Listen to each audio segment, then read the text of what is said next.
those who have come to deposit and safely store their earned monies. Exhibit B, those who need to borrow said money for purposes unknown. Hey, that's me! Exhibit C, the bank only has so much money in the vault to lend out to people such as you. By the time he got to you, Pyle, his bank was out of money. But he gave me lots of money and charged me a lot of interest. Yes, that's the only way banks make money, by making debt loans. Debt equals money, Pyle. Remember that. Debt equals money. The more loans they make, the more money they make. But if they don't have any money, then where did my money come from? You're gonna want to take a step back, Pyle. Whoa! No way! Wait a second, Hartman. I just thought of something. Then where does the Federal Reserve get their money? Say, Hartman. No one is allowed inside the Fed. Not you, not me, no American citizen, no duly elected member of our Congress, not the Supreme Court. Not the Supreme Court? Not the Supreme Court, not the Justice Department, not the CIA, DIA, FBI, ATF, ETE, NBC, not even G.O.D. How come the government isn't allowed inside its own building? Government? Pyle, the Fed is a private bank owned by private stockholders. Do not let the name Federal fool you. This place is about as federal as Federal Express. A private bank? But private? Shh. Best to keep your voice down, Pyle. This is Ethan, Federal Reserve. Hey, Eth, Bill here, First National. Hi there, Bill. How are you? Good, good. We're running a little low on money. No problem. How much you need? Oh, how does 20 million sound? What? Excellent. We'll ship it over first thing tomorrow. Wait, he can just call up the Fed and ask for more money and they give him whatever they want? No, Pyle. The Fed don't give the banks money. The Fed loans the banks money. The banks have to pay it back with interest. Wait. I still don't understand. Where does the Fed get their money? I mean, if they're a private bank. You said they're a private bank, right? Okay, so who puts money into the Fed bank? This is Mel, United States Mint. Hi, ML. First National needs another 20 millis. We're already running the presses full steam here, Ethan. Gotta keep making loans. Gotta keep the money flowing. All right, you're the Fed. Whatever you guys say. 20 million more by morning. But I don't get it. What's so wrong about the Fed printing money? Because it's unconstitutional, Pyle. Our Treasury is supposed to create our money, but now the Fed controls the printing of America's money. Nobody gets a friggin' dollar that the Fed didn't print. So? They print the money, then they loan it to the government, then they charge the government interest, then the government taxes you to pay for it. Wake up, Pyle! God, I don't see what the big deal is. You know, you're right, Pyle. Wait a minute. Wait, I am? Yeah. I forget how effective they are at keeping you ignorant. Shortly before his death, President John F. Kennedy signed an executive order which was designed to strip away the power of the Federal Reserve. Kennedy was the last president who ever challenged the power of that Federal Reserve. It's designed that way to ensure the average American citizen doesn't develop a well enough understanding of it to better use it for their advantage. However, this animation does a fantastic job of simplistically breaking down the complicated structure of the American financial system. On November 7th, 2024, the chairman of the Federal Reserve openly defied the President of the United States of America, declaring essentially that even the leader of the free world could not supersede him. Do you believe that the president has the power to fire or demote you, and has the Fed determined the legality of a president demoting at will any of the other governors with leadership positions? Not permitted under the law. Not what? Not permitted under the law. What kind of power can defy the leader of the free world? How are we all convinced to grant nearly unlimited power to this money printing agency? So what is the Federal Reserve, and how has it driven us towards 100 years of inequality, wars, and a $36 trillion debt bubble that's ready to burst at any moment? To understand this, we're going to need to go 110 years back to a secret meeting that was held on a private island off the coast of Georgia. This is the story of Jekyll Island. Can I ask you a question? Yes. What do you know about the Federal Reserve? That's too much info for right now. We're literally going to where they created the Federal Reserve. Good to meet you. Nice to meet you, man. Giant. Glad you guys made it. The United States can pay any debt it has because we can always print money to do that. We were hoping to help take down the global financial hegemony. This is weird, man. This is strange. It feels like, you know, it feels like an old folks retirement sanctuary, but it also feels like a little bit of an eerie feeling. It feels out of time, right? It's like, it's not new, it's not old. Picture this. You're an ordinary American citizen in the year 1907. In your city or a city near you, there are constant bank runs because the American financial system was very distributed, much in the same way that the internet is sort of distributed, almost like a bunch of web pages. There used to be just a bunch of banks loaning to each other, taking on each other's risks, not having one central issuer of currency. If you went from California to Florida or California to New York back in the 1800s and the 1900s, they would have a separate different currency. At one point, there were 30,000 currencies across all of the United States. That's like almost more than the amount of shitcoins in the crypto space. The first three attempts before the Federal Reserve, we had the Bank of North America, which was going to be Canada and the United States. That was the first central bank. Then we had the first Bank of the United States in Philadelphia, opposed by Thomas Jefferson, supported by Alexander Hamilton. Then we had the second U.S. bank, dissolved by Andrew Jackson. So Andrew Jackson had sufficiently kicked out the central bankers in the 1830s, and it took many, many decades again until they tried again to bring in a central bank to the United States. We were living within a system where people had physical gold and they would deposit that gold in banks and have paper banknotes issued in compensation for those physical gold coins. But when I hold these things, everyone my age, millennials, Gen Z, we just think of this is the money, right? Yeah. But everyone older comes from a time when this was not the money. This was a representation of the gold. This was just a placeholder for gold that was actually in a vault somewhere. And gold has to be dug out of the ground. Gold can't be invented out of thin air. And so as long as this does represent gold, there's a limited supply. Yeah, and for a long time that works, right? Until you have a run on the bank where everyone comes in to demand their gold. Yeah. And what happens is 10, 20% of the people get their gold and the bank runs out of gold.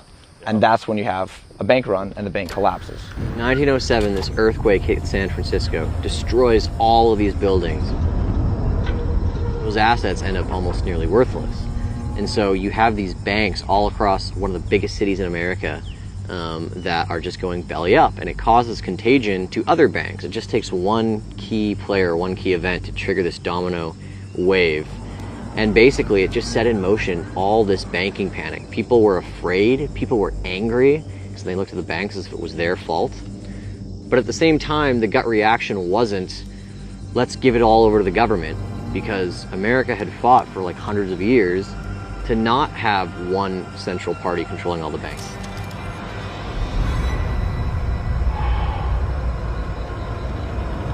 The American banking system was collapsing in real time from coast to coast, but instead of letting it crumble, distribute, and rebuild, 7 key players saw an opportunity to overhaul the entire system.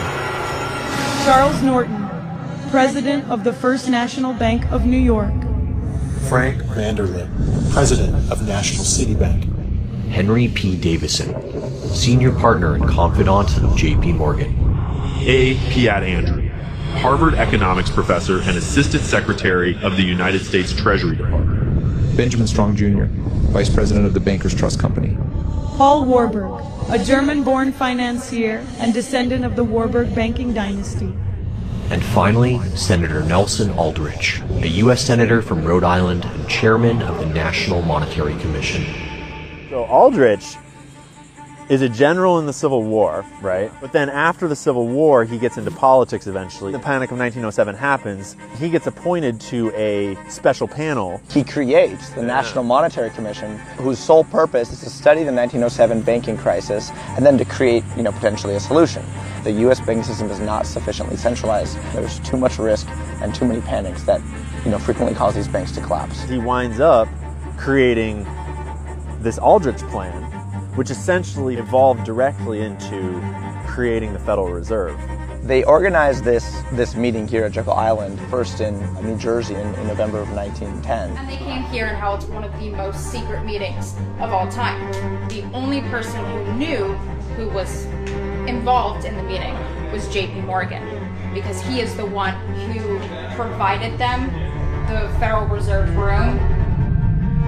And all 6 of them wanted a way to come to Jekyll Island, but without being seen together, because at the time, if any journalist found them together, it would raise some flags. Because nobody at the time wanted a central bank.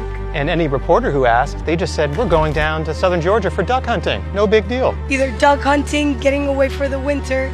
So these 6 men all embarked on this journey to go from New York to Jekyll Island, which was around a 2-day trip. 2 of them changed their name completely, and all of them were instructed to use their first names. And these 6 men essentially worked together for an entire weekend. They create this plan to create reserve banks, and each reserve bank will create and issue a centralized currency that will become, the currency of the United States, the sole currency of the United States, eliminating the ability of individual banks to issue their own notes. The goals of the Aldrich Plan were to essentially create a central bank without calling it a central bank. So they did everything in their power to obfuscate it, to use different language, to try and distance themselves from this idea of one lending party that most of the public feared would end up basically absorbing every piece of capital and siphoning off all the productive wealth of the economy. The problem with the original Aldrich Plan is that it was overtly too pro-banker. The Democrats, which were anti-centralized banking, shot it down. And so what they did is they modified it in several different ways. One of the ways they modified it was creating, the Federal Reserve Board of Governors, who would reside in Washington, D.C., and were appointed by the President and confirmed by the Senate.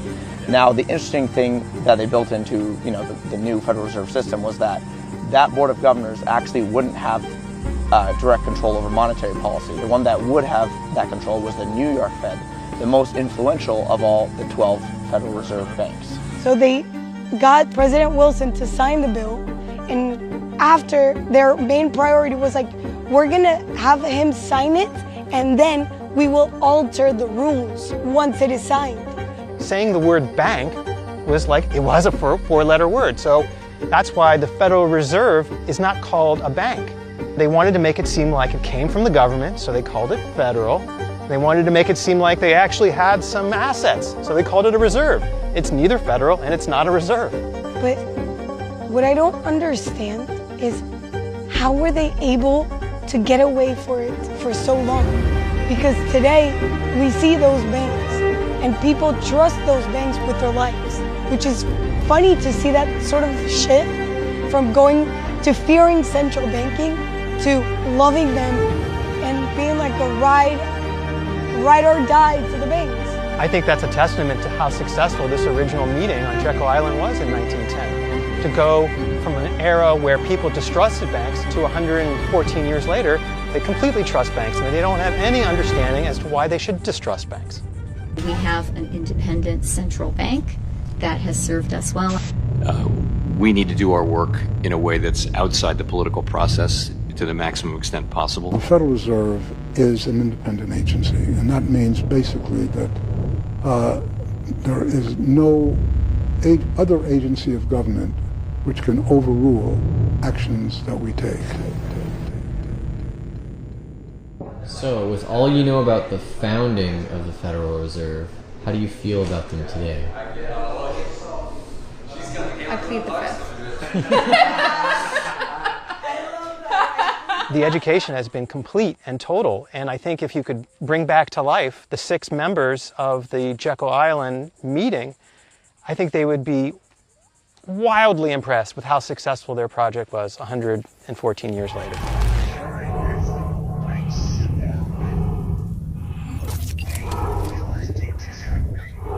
going? We're going to the Sans Souci building, owned by J.P. Morgan, who is the largest banking baron in all of America. We're going to spend the night in one of his residences, which is really cool.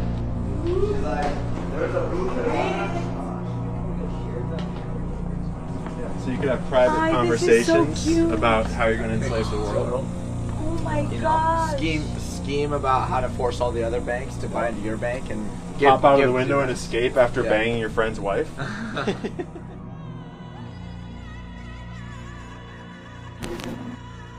This cottage behind me belonged to the Rockefellers, one of the richest families in American history. But it has a really, really dark secret that we're going to explore. We are at Indian Mound Cottage, also known as the Rockefeller Cottage. Yes, those Rockefellers. Now, why is this place called the Indian Mound Cottage? When the French first arrived here, they were greeted by a tribe of Indians called the Gwali Indians and also the Timucua Indians of this region. Those Indians, in some of the logs from the French explorers, were said to be, at times, either 6'8" to 7.5 feet tall. So they were giant, massive. And unlike a lot of other encounters, these Indians were actually really receptive to the French explorers that had come to these lands and wanted to engage in trade relations with them.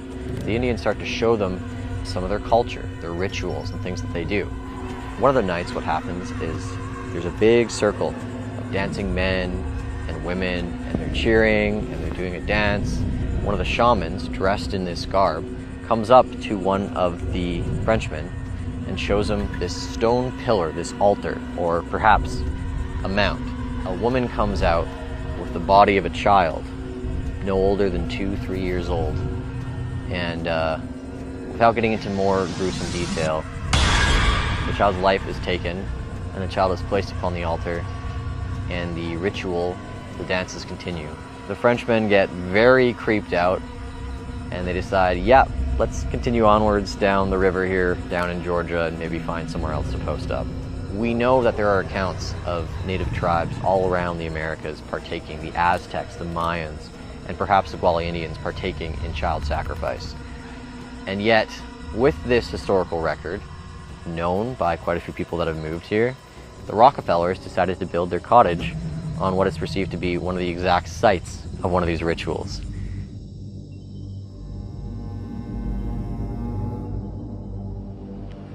I feel, since I live on an island, I feel that being on an island, you can get away with so much. And that's something that is super underrated because nobody talks about it. Yeah, you're kind of right. Like, some of the most heinous crimes, secret meetings, like terrible things have all happened on islands, like Guantanamo Bay in Cuba, Alcatraz, Epstein Island, the Federal Reserve. The meeting on Jekyll Island went completely unknown to the public for 5 years after it occurred, without much fanfare. One of Jekyll's secret collaborators, Frank Vanderlip, wrote an article for the Saturday Evening Post admitting to the events that had taken place. Several other participants confessed details shortly after. But by that time, the American public no longer cared. They were embroiled in the First World War, the first war funded by central bankers both from the East and the West, and the first that could foreshadow a century of war untethered from the restraints of the banking systems of the past.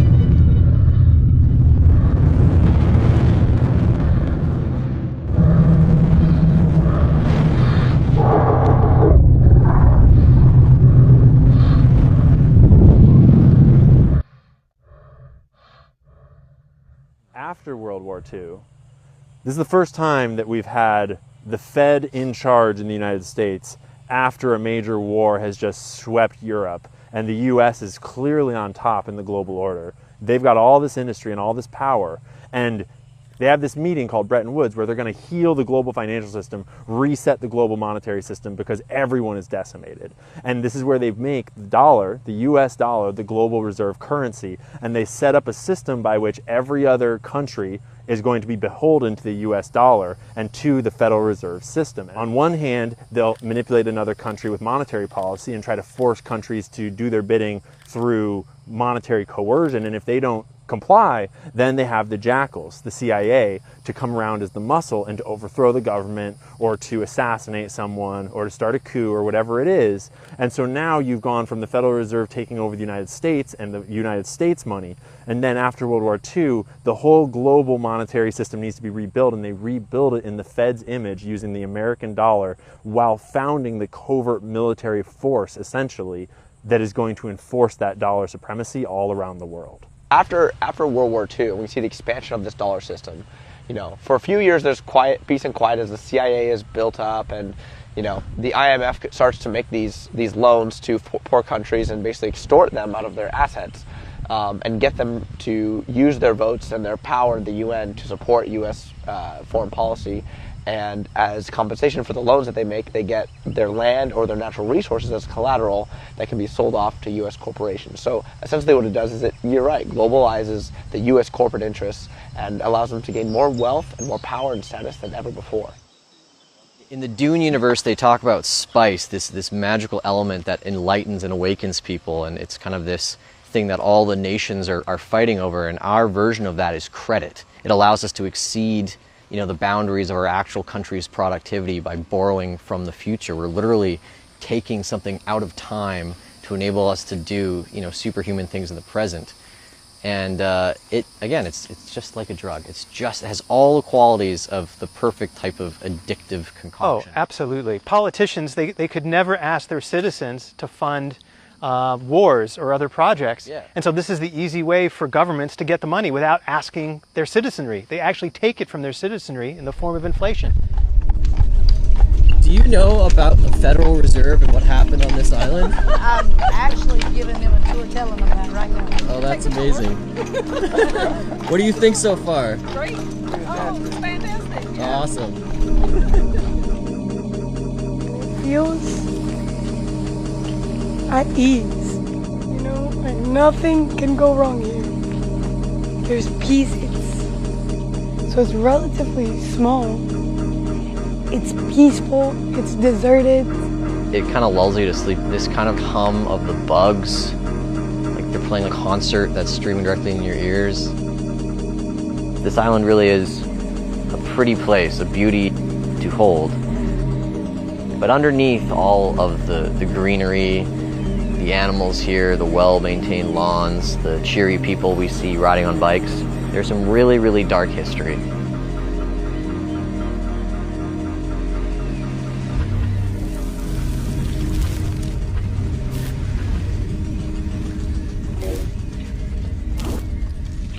Is that tax money that the Fed is spending? It's not tax money. The banks have accounts with the Fed much the same way that you have an account in a commercial bank. So to lend to a bank, we simply use the computer to mark up the size of the account that they have with the Fed. So it's much more akin, although not exactly the same, but it's much more akin to printing money than it is to borrowing. Will you tell the American people to whom you lent $2.2 trillion of their dollars? Federal Reserve's You discount. tell us who they are. No, because the reason that... And Ben Bernanke, in a statement at a Wall Street dinner, said in front of everyone, he said, we now know that the Fed was responsible for the 1930s Great Depression. And he said, we're sorry, and we promise it won't happen again. Yeah. So he knew. And again, Ben Bernanke was a student of the Great Depression, right? His dissertation, his PhD thesis was on the Great Depression. He studied it his entire life, and he understood that the Fed was the sole, one of the sole contributors to the destruction and the loss of life and the economic catastrophe that was the Great Depression.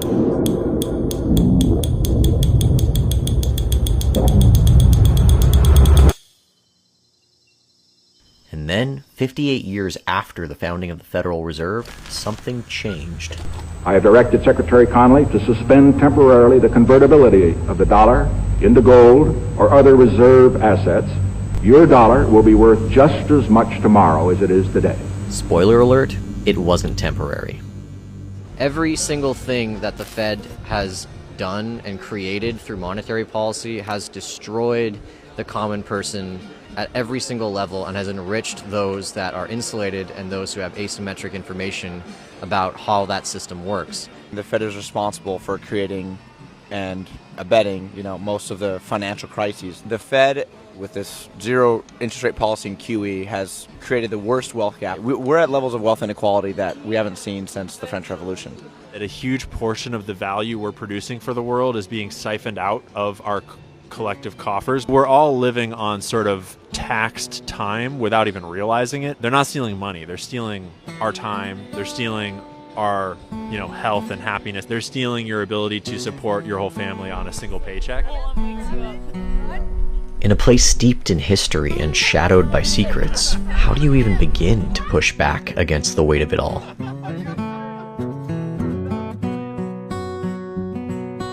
Jekyll Islands, where they plot the scheme, those powers hidden, pulling at the seams. Oh, the money's down, slipping through our hands. Time they steal under their command.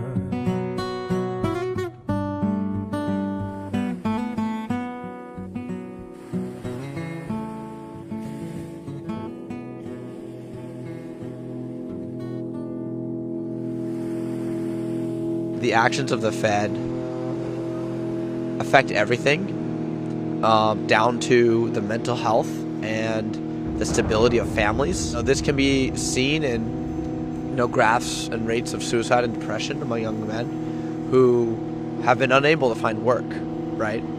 Largely because of the boom-bust cycles the Fed has created. In my family, after 2008, my brother, who was in real estate, who was a broker, lost his business and basically spent a decade hopping between jobs, surfing on couches, living at home, battling with depression, battling with nihilism. And he was unable to get ahead in life and build a business and build back credit because of the debt and the over-speculation that had ruined him, that had popped and completely ruined his financial future. And seeing him completely destroyed by that was very painful for me growing up. He was my next oldest brother. He was the person I was closest to and a person I admired. And seeing him hurt by that and just be hopeless and not know what to do was very difficult. Because what the Fed does is insidious. They're not overtly marching into a town and destroying some jobs, or overtly stealing somebody's money, or overtly closing a bank account. But their actions and the side effects of those actions, of the 0% interest rates and the boom and bust cycles, destroy much of the real economy. Post-2008, the economy changed. We allowed the banks to live, and the small business owners and the entrepreneurs to get crushed. And that wealth effectively evaporated from their hands and was transferred to the wealthy. The Fed robs us through the boom and bust cycles that they create, and they socialize the losses by running QE and inflating the debt away. And every time that debt is used to bail out the wealthy and the connected and the powerful, over and over and over again. There's a lot of focus on New York billionaires these days, but my favorite one is not running. Compromise is not a bad word. Compromise is what democracy is all about. That you get most of the people get a good percentage of what they want, a handful of people on the two sigmas out get almost nothing, and then that's the way we come together and move. Their vain attempt to kill the credit cycle has created this financial gravity that's trapped the federal government, as well as most private citizens, in a debt trap, in the singularity, and it's crushing. If you're in debt, especially student loan debt, you can't discharge that via bankruptcy. You're trapped for life. Jefferson once said, right, there are two ways to enslave a nation, by the sword or by debt. And the Fed succeeded in doing it through debt.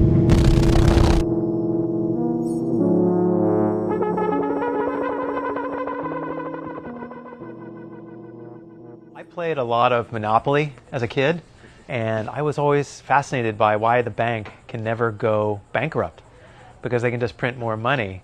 So here we are at the birthplace of the American version of the bank that can't go bankrupt and can print more money for any reason.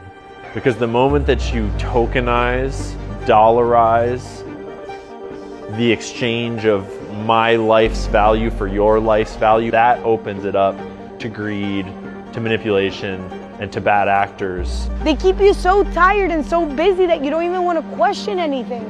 They bombard you with a 9-to-5 job. They make both the mom and the dad work. They make your children go to school and be raised by the system. And they hide it as though it's the government. They hide it as though it's the US government, but the actual empire is the wealthy bankers on top. The way you make money in today's world is by sinning, right? Greed, gluttony, right? Adultery, like all of the sins make you money. Boom. They're all incentivized. And when everyone is in a world of scarcity, and the incentive is to sin in order to escape scarcity, and everyone that is scarce and not sinning is inherently less kind, when you don't have enough, you certainly aren't going to share, you aren't going to be nice, you're going to be stressed, you're going to be irritable, bad for your health. So everyone who's not making it is in their own form of hell, and everyone that is making it is building their own form of hell, right? And so the system, it's whether they design it that way or not, the Federal Reserve sets up a world where it pays to sin. And if you won't sin, you'll be poor. And they teach it to you from birth, through the music, the movies, the celebrities, all their idols, right from birth. I am the Almighty, in the best of all hands. After 200 or 300 years of coins, all governments put their hands and stopped any further developments. Governments said it must not develop any further. We were not allowed to experiment on it. Money hasn't been improved. Money has rather become worse in the course of time. I don't believe that we should ever have a good money again before we take the thing out of the hands of government. We can't take them violently out of the hands of government. All we can do is, by some sly roundabout way, introduce something they can't stop. So I regard the Federal Reserve as one of the most transparent central banks in the world. This battle began long before 1913. Patriots and prophets from our past sounded the alarm about the dangers of central banking and debt-based money. Thomas Jefferson warned us over 200 years ago. He saw the threat clearly. Banking institutions are more dangerous to our liberties than standing armies, Jefferson cautioned. He predicted that if we ever allowed private bankers to control the issuance of our currency through inflation and deflation cycles, they would eventually strip us of our wealth and land, leaving our children homeless in the nation we built. These were not idle words. They were prophecy. Fast forward a few decades, and President Andrew Jackson took up the fight. He battled the powerful Second Bank of the United States, an early central bank, with righteous fury. Jackson knew the bank served moneyed elites at the expense of the people. He famously denounced those bankers as a den of vipers and thieves, vowing by the eternal God to rout them out. And he did. Jackson shut down that central bank in 1836, a move he considered one of his greatest achievements. Yet the victory came at a price. In 1835, an assassin attempted to shoot President Jackson at point-blank range. By nothing short of a miracle, both pistols misfired, and Jackson survived and even subdued the attacker himself. Many at the time suspected conspiracy. Was it merely a lone madman, or were banking interests seeking revenge on the man who killed the bank? Jackson believed powerful forces were behind it. The message was clear. Those who challenge the money power do so at their own peril. Jefferson's warnings and Jackson's triumph were part of a long struggle between freedom and financial tyranny. Unfortunately, after Jackson's era, the bankers regrouped. They bided their time, plotted in shadows, and waited for the perfect moment to seize control. That moment came in the year 1913, a year that would live in infamy for American liberty. Picture this. December 23rd, 1913, 2 days before Christmas. While Americans were distracted with holiday preparations, in Washington, D.C., a handful of lawmakers quietly passed a revolutionary law. Many members of Congress had already left town, and under the cover of festive cheer, the deed was done. President Woodrow Wilson signed the Federal Reserve Act into law on that fateful day, Thus was born the Federal Reserve System, a central bank that America's founders had long feared. The very timing and numerology of this event reek of occult significance. It was the year 1913, note the 13, a number often associated with rebellion and dark omen, and the bill was passed on December 23rd, 1223. Occultists and secret societies attach great importance to dates and numbers, and 13 is the number of rebellion against God's order. Was it a coincidence that they orchestrated this takeover in the year 13 on the eve of Christmas? Or was it a deliberate mockery of divine order and an open declaration of rebellion? The Luciferian architects of the Federal Reserve knew exactly what they were doing. In their numerology and secret rituals, nothing is accidental. The Federal Reserve's birth date was symbolically chosen to cement its spiritual mission of rebellion against truth and freedom. Make no mistake, the Federal Reserve was conceived in secrecy and deceit. In 1910, years before the Act passed, a clandestine meeting took place at Jekyll Island, a remote club off the coast of Georgia.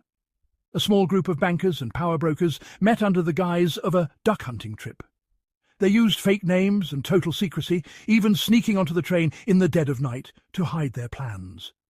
Who were these men? They represented the most elite financial families of the age. There was Paul Warburg, a German banker from the influential Warburg family, backed by the European Rothschild dynasty.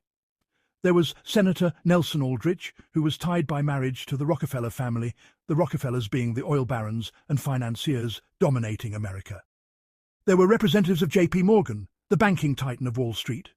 In short, a cabal of the world's richest and most powerful were designing a new private banking system to control the U.S. currency and economy. Their plan? Create a central bank, without calling it that, and impose it on America by stealth. These conspirators knew Americans hated the idea of a central bank. Twice before, similar banks had been established in the U.S., and twice they were dismantled amid public outcry, thanks to patriots like Andrew Jackson. The bankers learned from those defeats. This time, they would disguise their central bank to not arouse suspicion. They intentionally chose a misleading name, the Federal Reserve System. It sounds governmental, federal, and it implies stability, reserve. But this name is a deception. The Federal Reserve is not truly federal. It's a hybrid beast with a government facade, but run by private banks for private profit. And it had no reserve backing our currency in any meaningful way. Eventually it would even strip away the gold backing of the dollar. The name was chosen precisely because it would avoid the dreaded words central bank or national bank. The public was tricked into thinking this was a reform to stabilize the economy, not a takeover by international bankers. Words have power, and the architects of the Fed cast a spell with that name, hiding their wolfish creation in sheep's clothing. So in late 1913, while Americans were occupied with Christmas and New Year's, the bankers' coup took place. A private cartel of banks gained control over our currency and credit. From that moment on, the power to create money was transferred from the U.S. Treasury, as the Constitution intended it to reside with Congress, into the hands of this new banking cartel. The Federal Reserve could now create money out of nothing, loan it to the government and banks, set interest rates, and essentially dominate the financial destiny of the nation. It was a quiet revolution, done without a single shot fired, truly a cunning act of subversion. The American people never voted for this. Most didn't even know it happened. But the chains of economic bondage had quietly been fastened around our nation's neck on December 23, 1913.